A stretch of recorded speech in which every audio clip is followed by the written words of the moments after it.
네, 오늘도 은혜로운 찬양 불러주신 분들께 감사드립니다. 나와 함께 하소서 이런 제목으로 되어 있고요. 또 어떤 분이 편곡을 한 것으로 되어 있네요. 소프라노 박지민 자매, 그리고 바리톤의 손형진 교우. 다시 한번 감사를 드립니다. 우리 찬송가에는 이 노래가 481장에 있어요. 제가 어디서 본 것입니다마는 이 노래가 크리스찬이나 넌 크리스찬이나 이 모두에게 가장 사랑받는 그런 찬송가라고 하는 글을 읽었습니다. 가사도 그렇고 곡도 그렇고요. 뭔가 이 마음속에 형언할 수 없는 느낌과 감정을 불러일으키는 그런 찬송이 아닌가 이런 생각을 합니다. 오늘 저는 신약 성경의 핵심 말씀 시리즈 12번째 시간을 맞이해서 우리는 혼자가 아니다 이런 제목으로 함께 은혜를 나누도록 하겠습니다. 오늘도 현장에 나와서 예배하시는 여러분들, 또 사정상 이곳에 나오지 못하고 온라인으로 예배에 참여하는 분들, 하나님께서 똑같은 은혜 함께 주시기를 원합니다. 여러분 혹시 군중 속의 고독이라고 하는 그런 말을 들어보셨습니까? 이 말은요, 데이빗 리스만이라고 하는 미국의 사회학자가 1950년에 쓴 고독한 군중이라고 하는 그 책에 나오는 구절입니다. 한번 다음 사진 한번 보시죠. 이분이 얼마나 센세이셔널한 그런 인물이었는가 하는 것은 그가 타임지의 커버 포토로 이렇게 나와 있는 것만 보면 알 수 있습니다. 한번 책도 보여주시죠. 네, The Lonely Crowd라고 하는 그런 책입니다. 이 책에 부제가 붙어 있어요. 서브타이틀이 붙어 있는데 A Study of the Changing American Character, 변화하는 미국인들의 성격에 관한 연구, 이런 부제가 붙어 있습니다. 리스만은 이 책에서 미국인의 성격이 전통 지향적인 성격에서 내부 지향적인 성격으로, 그리고 외부 지향적인 성격으로 그렇게 바뀌어 간다. 그런 것을 이 책에서 썼습니다. 이 전통 지향적인 성격이라고 하는 것은 지금까지 인류가 가지고 있었던 전통적인 가치, 여기에 따라서 사회 의식 구조가 생기고, 그리고 개인의 성격도 이렇게 형성이 된다는 것입니다. 내부 지향적인 성격이라고 하는 것은 이제 가정 중심적인 전통적인 그런 사회가 아니고 가정에서 만들어진 가치, 또 가정이 추구하는 어떤 목적, 이런 것에 따라서 개인의 성격이 규정된다 하는 것이고요. 외부 지향적인 이 성격이라고 하는 것은 이제는 어떤 집단, 어떤 단체, 어떤 그룹, 여기에 자신을 맞추려고 하는 그런 성향을 얘기하는 것입니다. 리스만은 이런 얘기를 하면서 이 외부 지향적인 성격이 형성되는 데에는 매스미디어가 중요한 역할을 감당하게 될 것이다, 그렇게 얘기했어요. 제가 아주 짧게 요약해서 얘기를 하기 때문에 아마 잘 이해가 안 되시는 분들도 많을 겁니다. 이 외부 지향적인 성격, 전통적인 그런 가치관에 의해서 우리 성격이 만들어지는 게 아니고, 또 가정에서 추구하고 있는 가치에 따라서 우리 성격이 만들어지는 게 아니고, 이제는 매스미디어가 어떤 특별한 사람들, 이 사람들을 계속해서 TV를 통해서 또 SNS를 통해서 보여지게 되고, 사람들은 그것을 따라서 가는 그런 성격이 만들어진다는 것입니다. 그러나 그런 사회에서도 사람들은 어떤 그룹을 따르고 집단을 따라가면서도 자기 내면에서는 외로움을 느끼게 된다. 그런 얘기를 쓴 것이 고독한 군중입니다. 1950년도에 이 책이 나왔어요. 그가 이 책을 쓴 것이 1950년이거든요. 여러분 1950년이 어떤 해인지 아시죠? 6.25 전쟁이 일어난 해입니다. 그때 벌써 이 미국 사회는 전통적인 그런 사회로부터 내면 지향적인 가정 중심적인 그런 사회로 바뀌고 있었어요. 그리고 리스만은 여기서 끝나는 게 아니라 이제 외부 지향적인 그런 사회 구조가 생기고 개인의 성격이 거기에 맞춰지게 될 것이다. 그러나 개인들은 매우 고독할 것이다. 그런 얘기를 쓴 것입니다. 여러분, 정말 이 책이 얼마나 유명한지요? 이게 뉴욕타임즈에서 문학, 인문, 사회, 과학, 예술 분야를 총망라해서 당신이 죽기 전에 반드시 읽어야 할 100권의 책이 있다. 100 books you must read before you die. 지금까지 인류 역사를 총망라해서 꼭 읽어야 될 100권이 있는데 그 100권 중에 한 권이 고독한 군중, 데이빗 리스만이 쓴 책이에요. 그러니까 그 책이 얼마나 중요하고 얼마나 사회적으로 영향을 줬는지 여러분 알게 될 것입니다. 이제 새 학기가 되면서요, 보스턴에 새로운 학생들이 모여오고 있어요. 팬데믹 이전만은 못하지만 이 보스턴 시내에 나가보면은 거리에 새로운 사람들로 넘쳐납니다. 모두들 꿈을 가지고 보스턴을 찾아온 사람들이에요. 저는 그런 사람들을 볼 때 제 자신의 얘기가 생각이 납니다. 제가 1986년에 클레어몬트에서 석사 과정을 마치고 이제 보스턴 신학교에 박사 과정으로 들어오게 됐어요. 그때 생각이 안 날 수가 없습니다. 캘리포니아에서 차를 가지고 가족들과 함께 대륙 횡단을 해서 왔어요. 제 와이프한테 물어보니까 10일 걸려서 왔다고 그렇게 확인해 주더라고요. 오면서 그랜드 캐년도 봤고 나야가라 폴도 보면서 왔어요. 그렇지만 제 마음속이 얼마나 불안했는지 그랜드 캐년을 봐도 큰 감동이 없고 나야가라 폴을 봐도 큰 감동이 없고 이 보스턴에 가서 내가 어떻게 적응할까? 그곳은 어떤 도시일까? 또 교수님은 어떤 분일까? 거기에 마음을 쏟다가 아무것도 즐기지 못하고 이 보스턴에 도착했습니다. 이제 보스턴에 한 20분이면 도착한다고 이제 나오는데요. 거기에 90번을 타고 오다 보면은 오른쪽에 맥도날드 햄버거 집이 있어요. 정말 보스턴에 들어가기 싫었어요. 그래서 식구들도 같이 있었지만 저 혼자 맥도날드 햄버거 집에 들어가서 커피를 시켜가지고 보스턴 쪽을 바라보면서 커피를 마셨던 그런 기억이 지금도 생생합니다. 왜냐하면 그때 불안했어요. 그때 걱정이 많았어요.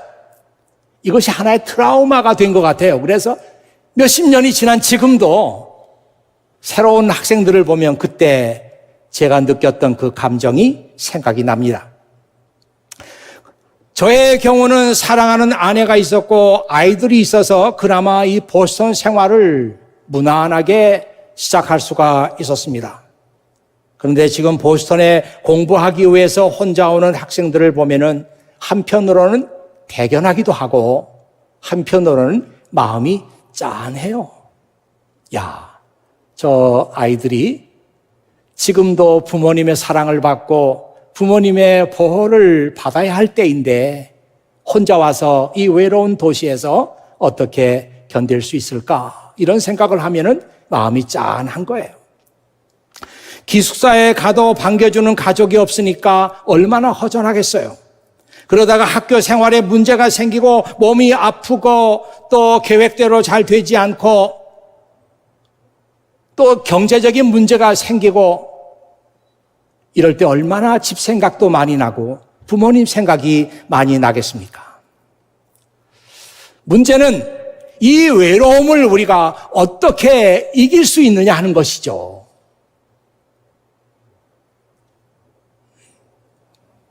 오늘 읽은 성경 말씀에서 눈에 띄는 말씀 하나가 있는데 나는 혼자가 아니다. 나는 혼자가 아니다. I am not alone. 나는 혼자가 아니야. 그런 그 말씀이 제 그 마음에는 가장 느껴집니다. 여러분, 이 말씀이 예수님의 말씀이신데요. 예수님께서 나는 혼자가 아니야. 이렇게 말씀했을 때 예수님은 어떤 상황에 있었을까? 옆에 친구들이 많이 있었을까요? 옆에 그를 도와주는 사람들이 많이 있었기 때문에 나는 혼자가 아니라고 선언했을까요? 아니에요. 이제 머지않아 자기 생명을 잃을 수 있다고 하는 그런 예감을 가지고 있었던 때예요. 얼마 있지 않으면 난 죽는다. 뿐만 아니라 얼마 있지 않으면 여기 나의 제자들도 다 나를 떠나게 될 것이다. 그걸 예수님께서 알고 있던 때예요. 그런데도 불구하고 예수님은 나는 혼자가 아니다. 이렇게 선언하셨어요. 왜냐하면 하나님 아버지께서 나와 함께 계시기 때문에. 왜냐하면 하나님께서 나와 함께 하시기 때문에 because my Father is with me. 하나님께서 is with me. 나와 같이 계시니까. 내 생명의 위협을 받고 내 제자들도 머지않아 다 나를 떠나겠지만 나는 혼자가 아니야. 이렇게 선언한 것입니다. 예수님께서 제자들에게 이제 너희가 나를 믿느냐? 이렇게 물으셨어요. 여러분, 주변 사람들이 다 그를 떠나고 그의 생명의 위협을 받고 있는 이 어려운 때에 나는 혼자가 아니다. 이렇게 선언하신 그분이 누굽니까? 하나님의 아들이에요. 예수님은 어렵고 힘든 상황을 맞이하고 있었지만 하나님 아버지께서 이런 상황 속에서도 나와 같이 계신다. 이 믿음 때문에 그 어려운 상황을 잘 견뎌내신 겁니다. 이 말씀이 오늘 우리에게 주는 메시지는 어떤 상황에서도 예수님을 믿고 신뢰하는 사람은 결코 혼자가 아니라는 거예요. 어떤 상황, 앞으로 여러분들이 어떤 상황을 맞이할지는 아무도 몰라요. 어떤 상황을 맞이해도 예수님을 믿고 신뢰하는 사람은 결코 외롭지 않다. 결코 혼자가 아니다. 이렇게 말씀하고 있는 것입니다. 예수님은 그를 믿는 사람들과 영원히 함께 있을 것이라고 내가 보혜사 성령을 보내주시겠다고 약속하셨는데 그 약속대로 되었습니다. 예수님은 성령을 통하여 그를 믿는 사람들과 함께 계시는 거예요. 성령은 누구신가? 예수님께서 영원히 그를 믿는 사람들과 함께 계시는 예수님만의 독특한 삶의 방식이에요. 이게 성령입니다. 예수님께서 우리와 함께 계신다. 예수님께서 나와 함께 한다. 이 말은 다른 말로 말하면 내가 예수님과 깊은 교제를 나눈다. 이런 뜻입니다. 내가 예수님과 함께 있다고 하는 것은 예수님 그분과 내가 깊은 교제를 나눈다는 것이에요. 여러분 이런 생각 한번 해보세요. 내가 만일 예수님과 깊은 교제를 나눈다면 내 삶이 어떻게 변화될까? 그런 생각 한번 해보세요.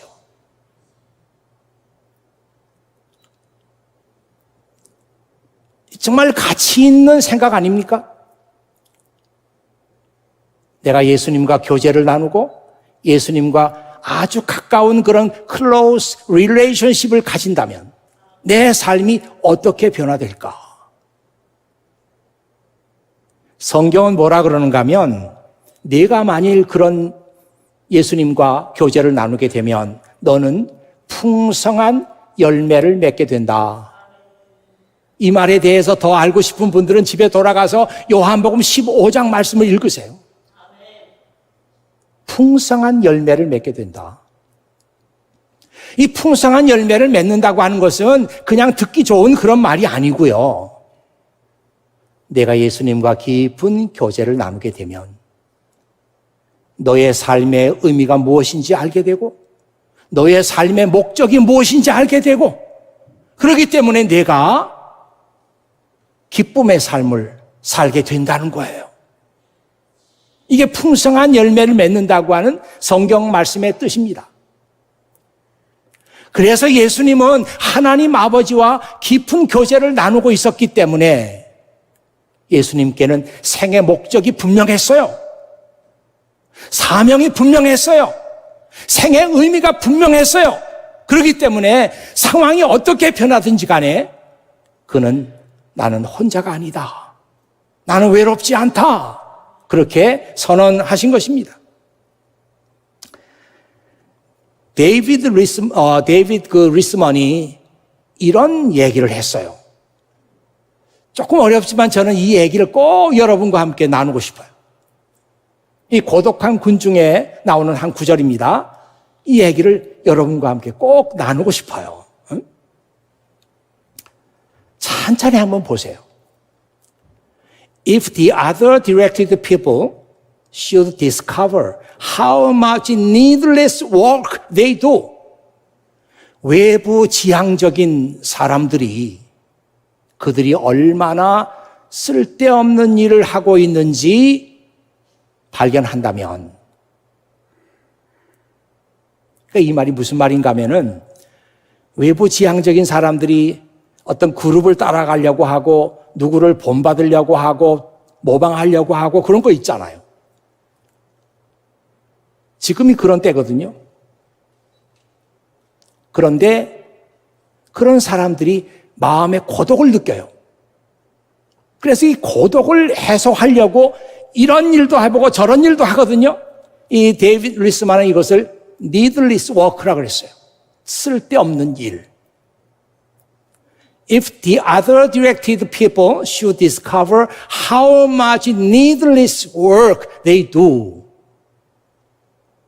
또 하나 있어요. Discover that their own thoughts and their own lives are quite as interesting as other people's. 외부 지향적인 사람들이 만일 그들의 생각과 그들의 삶이 다른 사람들과 마찬가지로 매우 흥미있다는 사실을 발견한다면 이 말이에요. 나는 그냥 무슨 아이돌을 본받고 싶고 걸그룹을 따라서 하고 싶고, 제가 어떤 그 뉴스를 봤더니 블랙핑크라고 하는 거기에 무슨 멤버가 여자 멤버가 하나 있는데 어떤 외국 여자가 그 중에 어떤 걸그룹의 누구를 막 너무 좋아하는 거예요. 그래서 외모까지도 닮으려고 수십 번의 성형수술을 했다. 그런 기사가 있더라고요. 이렇게 그들을 닮고 싶고 따라가려고 하지만 그 마음속에 고독함이 있어요. 이 고독함을 없애려고 이런 일도 해보고 저런 일도 해보지만 그게 다 쓸데없는 일이다 이 말이에요. 그래서 외부 지향적인 사람들이 그들의 삶에 초점을 맞추는 거예요. 이제 누굴 따라가려고 하는 게 아니라, 야, 나의 삶도 꽤 재밌어. 나의 삶도 괜찮아. 이런 것을 발견하게 된다면, 이런 말이 아니겠어요? They no more assuage their loneliness in a crowd of peers. 더 이상 어떤 집단으로부터 오는 그 loneliness를 assuage, 좀 해소해 보려고 더 이상 노력하지 않게 될 것이다. 조금 뛰어넘어서요. 뒤에 말씀 보면 Then we might expect them to become more attentive to their own feelings and aspiration. 그렇게 되면 우리는 어떤 기대를 하게 되느냐면, 그들이 이제 더 이상 누구를 따라가려고 하는 게 아니라 그들의 자신의 감정, 그리고 aspiration, 열망, 이것들에 보다 집중하게 될 것이다. 여러분, 데이빗 리스만이 이런 얘기를 했을 때, 그때가 1950년대였어요. 우리나라에서는 6.25 전쟁으로 폐허가 되고 있던 그런 때입니다. 그런 때 미래를 내다보면서 사람들은 그 고독함을 이겨보려고 이런저런 일을 하겠지만 다 쓸데없는 일이고, 이 고독함을 이길 수 있는 길은 자기 자신에게 충실하고 자기 감정에 충실하고 내 삶도 그 나름대로 가치가 있다. 이것을 알게 되면 이 고독함의 문제를 해결할 수 있다. 이 데이빗 리스만은 이게 신학자도 아니고 목사님도 아니니까 그냥 일반적인 말로 그렇게 했지만 이게 무슨 말이에요? 이 고독함, 내 마음속에 있는 외로움, 이 고독함을 이기기 위해서 자기 자신에게 집중하라. 자기 자신의 감정에 집중해라. 내 삶의 의미와 내 삶의 목적이 있다. 이 사실을 안다면 충분히 그들이 가지고 있는 이 고독함을 이길 수 있다. 이렇게 말하고 있는 것입니다. 극황 상황 속에서 나는 혼자가 아니다 이렇게 선언하신 예수님은 다시 이 세상에서는 너희가 환난을 당할 것이다. 그러나 용기를 내라. 내가 이 세상을 이겼다. 이렇게 말씀하셨습니다. 이 세상을 이겼다 그랬을 때요.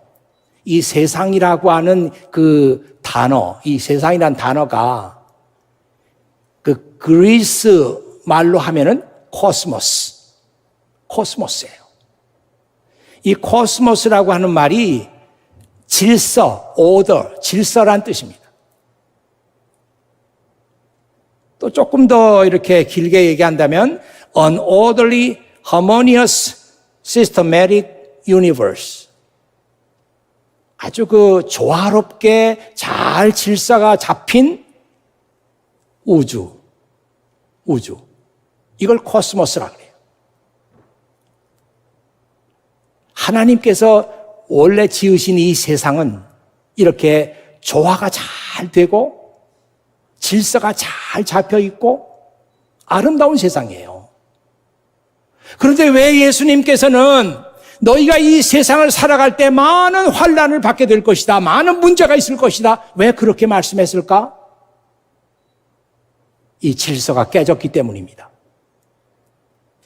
이 코스모스에 들어있는 하나님의 질서가 깨졌기 때문이에요. 예수님께서 내가 이 세상을 이겼다 이렇게 말씀하신 것은 깨진 이 질서를 예수님께서 다시 회복시키셨다는 뜻입니다.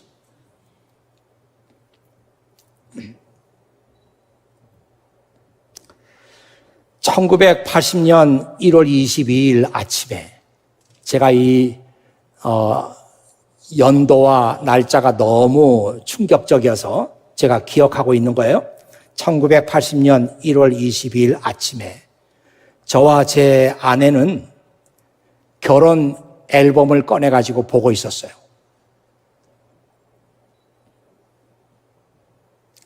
그때가 결혼 꼭 1주년 되던 해였거든요. 그래서 그날 아침에 결혼 앨범을 꺼내가지고 이렇게 사진들을 보고 있었습니다. 그때 한 통의 전화가 걸려온 거예요. 제 모교인 감리교 신학대학의 학장님이신 윤성범 학장님께서 돌아가셨다. 아니, 그 윤성범 학장님이라는 분이 제 결혼식에 주례를 서주신 분이거든요. 그래서 그날 아침에 사진을 이렇게 보고 있었어요. 그런데 전화가 왔는데 그분이 돌아가셨다는 거예요. 정말 우연한 일 같기도 하면서 얼마나 그 충격을 받았겠습니까? 저희 부부는 한참 동안 멍하게 있다가 며칠 후에 저는 그분의 장례식에 참여하게 됐습니다. 그분의 제자 중에 한 분인 교수님께서 성경 말씀을 읽으셨어요. 고린도전서 15장 51절부터 나오는 그 말씀을 읽었습니다. 좀 길지만 제가 한번 읽어볼게요. 보라, 내가 너희에게 비밀을 말하노니 우리가 다 잠잘 것이 아니요 마지막 나팔의 순식간에 호련히 다 변화되리니 나팔 소리가 나매 죽은 자들이 썩지 아니할 것으로 다시 살아나고 우리도 변화되리라. 사망아, 너의 승리가 어디 있느냐? 사망아, 내가 쏘는 것이 어디 있느냐? 사망이 쏘는 것은 죄요, 죄의 권능은 율법이라. 우리 주 예수 그리스도로 말미암아 우리에게 승리를 주시는 하나님께 감사하노니. 그러므로 내 사랑하는 형제들아, 견실하며 흔들리지 말고 항상 주의 일에 더욱 힘쓰는 자들이 되라. 이는 너희 수고가 주 안에서 헛되지 않는 줄 알미라. 그날 겨울이었기 때문에 이 강당 안이 꽤 추웠어요. 좀 쌀쌀한 그런 강당 안이었는데 이 쌀쌀한 공기를 뚫고 그 교수님께서 읽으시는 고린도전서 15장에 나오는 이 말씀, 이 말씀이 저의 귀에 들어오고 제 가슴에 들어오는데 저는 이상한 경험을 했습니다. 야, 어떻게 이 성경 말씀이 이렇게 분명하게 내게 이해가 되고 내 마음에 들어올 수가 있느냐? 이게 쉬운 말씀이 아니거든요. 근데 한자 한자가 제 가슴에 콕콕 와서 박히는 정도로 너무 분명하게 이 말씀이 읽어지는 거예요. 예수님께서 죽음을 이기셨기 때문에 우리 크리스찬들은 더 이상 죽음의 권세에 굴복하지 않고 오히려 죽음을 조롱하는 사람들이 되었다는 것입니다. 죽음을 이기는 사람들이 됐다는 거예요. 한번 화면을 한번 봐주세요. 제가 읽어보겠습니다. O death, where is your victory? 죽음아, 너의 승리가 어디 있느냐? O death, where is your sting? 너의 스팅이 어디 있느냐? 이 스팅이라는 게 무슨 바늘 또는 침, 콕 찌르는 침, 이런 거를 스팅이라고 하잖아요. 이게 지금 죽음을 놀리는 거예요. 죽음, death, where is your victory? 내 승리가 어디 있어? 너의 스팅이 어디 있어? 이 죽음이 이게 스팅, 바늘처럼 날카롭게 우리를 찌르는 것이거든요. 그 다음에 보세요. For sin is the sting. Sin is the sting that results in death.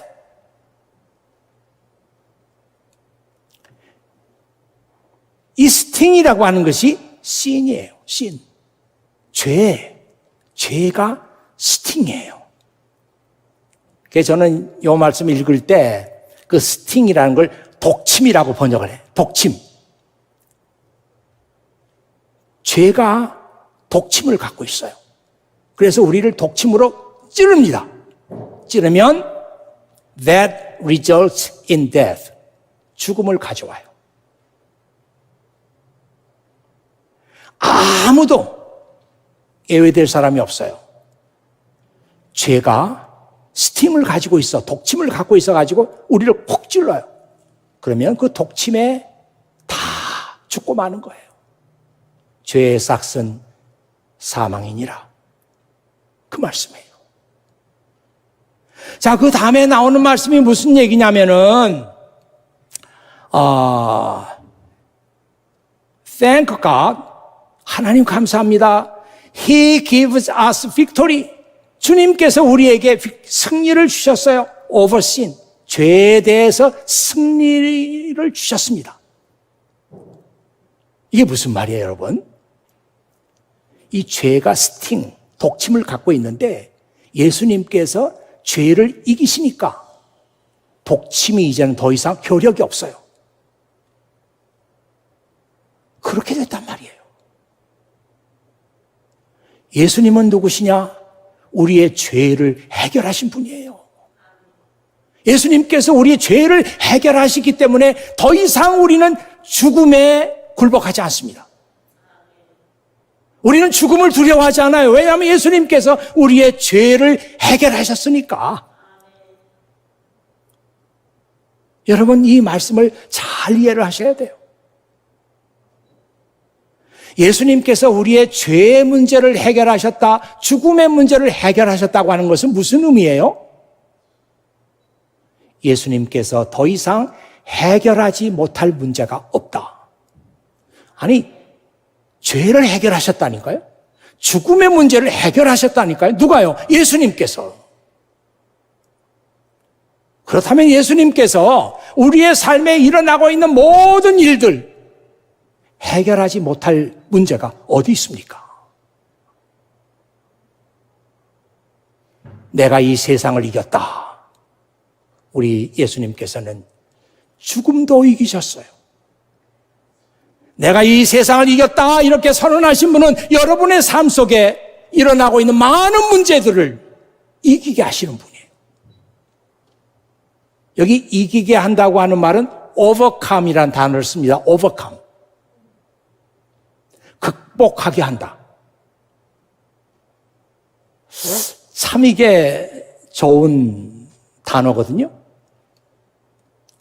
그래서 믿음 생활을 하면서 잘못 판단하고 잘못 생각하는 분들이 있어요. 내가 예수님 잘 믿으면 교회 봉사 잘하고 이러면 나한테 아무 문제가 없을 거야. 이렇게 생각하는 분들 의외로 많습니다. 여러분이 볼 때 저는 어때요? 저는 아무 문제가 없어 보입니까? 어떤 분들은 제 얼굴 보고서요, 목사님은 아주 그러니까 좋은 환경 속에서 잘하신 것 같아요. 이런 말 하는 분들도 있고요. 어떤 분들은, 목사님 참 돈이 많으신 것 같아요. 이런 분도 있어요. 그런데 저 역시 많은 문제가 있습니다. 많은 문제가 있어요. 어떤 사람들은 예수님 잘 믿으니까, 믿음 생활 잘 하니까, 여러분이에요, 바로. 여러분들이 그런 생각 하잖아요. 가끔씩 내가 열심히 교회 나갔는데, 열심히 예수 믿었는데, 왜 이렇게 나에게 나쁜 일이 일어나지? 이런 생각하는 사람 많잖아요. 아닙니다, 여러분. 여러분 믿음 생활 잘 해도 어려운 일 겪어요. 그런데 믿음 생활을 하시는 분들은 그 어려운 문제들을 어떻게 해요? overcome, 극복하는 겁니다. 그래서 그 로버트 로저스라고 하는 분이 있거든요. 그 분이 이런 말을 했어요. 한번 화면 보시기 바랍니다. My faith didn't remove the pain. 내 믿음, 내 신앙이 고통을 remove 해주지 않았어요. 많은 사람들은 믿음 가지면 고통을 다 이길 수 있다고, remove 해준다고 그렇게 생각하지만 my faith didn't remove the pain. 내 믿음이 고통을 제거해 주지 않았다. But it got me through the pain. It got me through the pain. 오히려 고통을 어떻게 했어요? 통과하게 했어요. 고통을 겪게 했어요. 여러분, 잘 생각하셔야 돼요. 내가 예수 잘 믿으면 고통이 없지 이렇게 생각하다가 어려운 일 생기면 어떡할 거예요? 여기 보세요. 아니 그게 아니고 It got me through the pain. 내 믿음이 고통을 겪게 했어요. Trusting God did not diminish the anguish. 하나님을 신뢰한다고 하는 것은 그 고통을 diminish, 줄여주는 게 아니에요.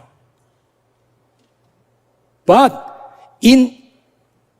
enable me to endure and overcome it. 하나님을 신뢰하는 그 믿음이 나로 하여금 endure, 견디게 하고 overcome, 그 문제, 고통을 극복하게 했어요. 아, 얼마나 우리에게 도움이 되는 말씀입니까? 이 보스턴의 꿈을 가지고 찾아오신 분들 순탄하게 보스턴 생활을 할 수 있기를 바랍니다. 저는 목사로서 여러분 정말 보스턴 생활 즐겁게 별 큰 문제 없이 잘 공부하고 건강하게 있다가 예상되는 때 학위 받고 그리고 돌아가길 바라요. 하지만 누가 알겠어요? 여기 앉으신 분들 가운데 오늘 예배 같이 드리는 분 가운데 저한테 그런 말 한 사람이 있어요. 목사님, 전 진짜 이번에 학위 못 받는 줄 알았습니다. 큰 문제가 있었거든요. 근데 하나님께서 도와주셨어요. 이렇게 말한 분 여기 계세요. 여러분 정말 아무 문제 없이 순탄하게 보스턴 생활 마치고 학위 받고 타주로 가든지 한국으로 돌아가든지 그러면 얼마나 좋겠어요. 하지만 누가 알겠습니까? 여러분의 삶에 어떤 문제가 발생할지 어떤 문제가 일어날지 어떻게 알겠어요? 아까 다윗 얘기를 드렸는데요. 이 다윗은 정말 우리가 신앙의 모델로 삼을 만한 그런 사람이에요. 여러분 다 아시죠? 근데 여러분, 이 다윗의 생애 가운데 문제가 없었는가? 아니에요. 많은 문제가 있었어요. 저보다도 더 많은 문제를 그는 갖고 있었어요. 여러분보다도 더 많은 문제가 있었어요. 가정에도 말할 수 없는 문제가 있었고요. 정적들이 또 얼마나 많았습니까? 아무 이유 없이 그를 죽이려고 하는 사람이 늘 옆에 있었어요. 그런 어려움이 있었던 다윗입니다. 그런 그가 어떻게 그 외로움과 불안과 두려움과 초조함과 어떻게 이겼을까요? 그 얘기가 시편 16편에 있어요. 아까 우리가 그 교동문에서 읽었죠. 시편 16편 8절의 말씀 보니까 이렇게 나와 있어요. 내가 여호와를 항상 내 앞에 모심이요 그가 나의 오른쪽에 계심으로 내가 흔들리지 아니하리로다.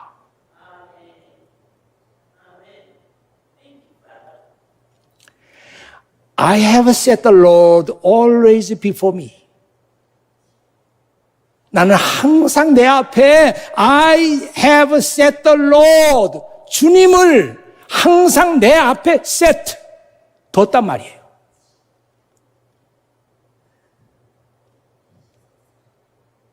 I have set the Lord always before me.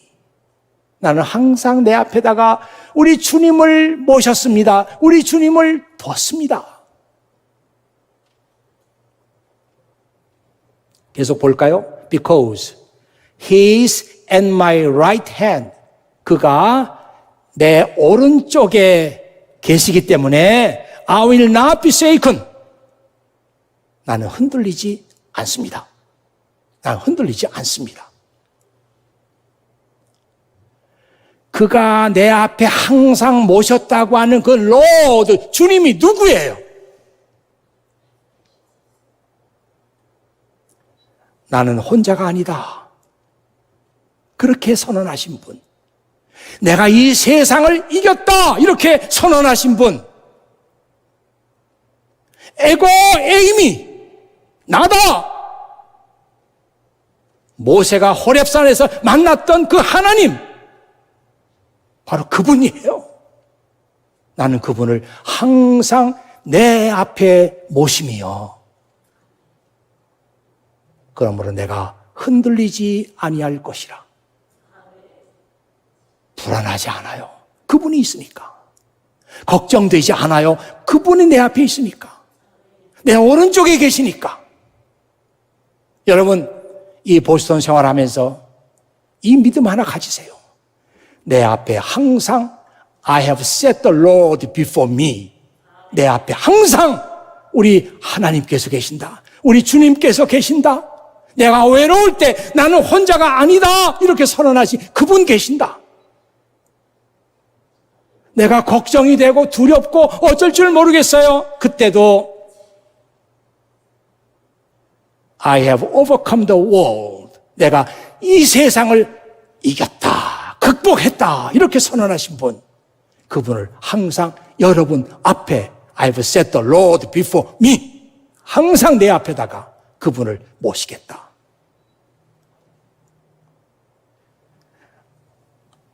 I will not be shaken. 나는 흔들리지 않을 것이다. 같이 기도하겠습니다. 아버지 하나님 감사합니다. 오늘 아버지 하나님께서 저희들에게 이 말씀 허락해 주심을 감사합니다. 이 새 학기 들어서 많은 사람들이 보스턴을 찾고 이 교회를 찾고 있습니다. 그들이 위로의 말씀을 듣기를 원하고 격려의 말씀을 듣기를 원하고 있는데 오늘 아버지 하나님께서 그들에게 말씀하십니다. 난 혼자가 아니다. 내가 이 세상을 이겼다.